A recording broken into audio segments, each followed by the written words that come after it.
کہا جاتا ہے کہ 1990 سے لے کر 1999 تک کی پیدائش کے بچوں نے زندگی کا خوبصورت دور دیکھا ہے۔ انہوں نے وہ انمول وقت دیکھا ہے جس کو آج کل کی نئی نسل نہیں دیکھ سکتی۔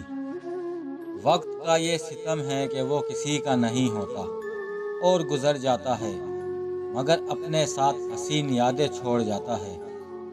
وقت گزرتا گیا اور حالات بدلتے گئے، یادوں کا ذخیرہ جمع ہوتا گیا، مگر آج بھی اس وقت کو کثرت سے یاد کیا جاتا ہے جب لوگ مخلص اور ہمدرد ہوا کرتے تھے۔ آج سے چند سال پہلے سارا گھر نہانے کے بعد ایک ہی تولیہ استعمال کرتا تھا۔ نہ تو کوئی جراثیم کا تصور تھا اور نہ ہی کوئی بیماری کا۔ خالہ کے آنے سے ماحول پرسکون ہو جاتا تھا۔ اب اگر گھر میں خالہ یا پھپھو آ جائے تو اسے آفت سمجھا جاتا ہے۔ مہمانوں کو بری نظر سے اور ان کے جانے کا انتظار کیا جاتا ہے۔ پورا گھر اتوار اور تہوار پورے جوش و خروش سے منایا کرتا تھا۔ بڑے بھائی کے کپڑے چھوٹے بھائی کو آ جاتے تھے اور بڑے بھائی کے جوتے، سائیکل، اس کی تمام چیزیں چھوٹے بھائی کا انتظار کرتی تھی۔ اور اسکول میں چھوٹا بڑے بھائی کی طاقت سے خوف پیدا کرتا تھا۔ بہن بھائی کی محبت سب سے بڑا رشتہ تھا۔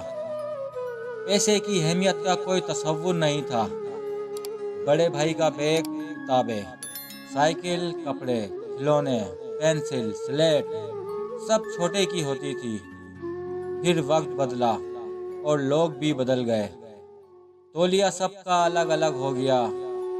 ہر ایک کا الگ شیمپو، الگ صابن، الگ ٹوتھ پیسٹ ہو گیا۔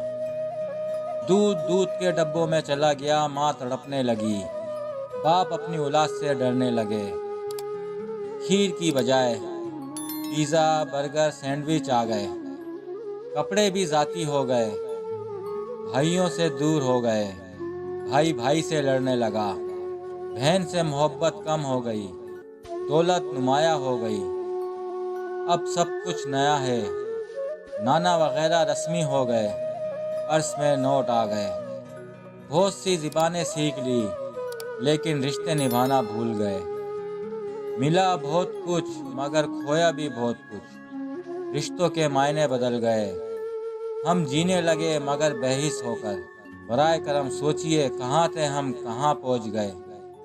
ماں باپ کا ادب کیجئے، بہن بھائیوں سے محبت کیجئے، رشتوں کو برقرار رکھیے۔ اگر آپ کو یہ ویڈیو پسند آئی ہو تو اس ویڈیو کو زیادہ سے زیادہ لائک اور شیئر ضرور کیجئے گا۔ شکریہ۔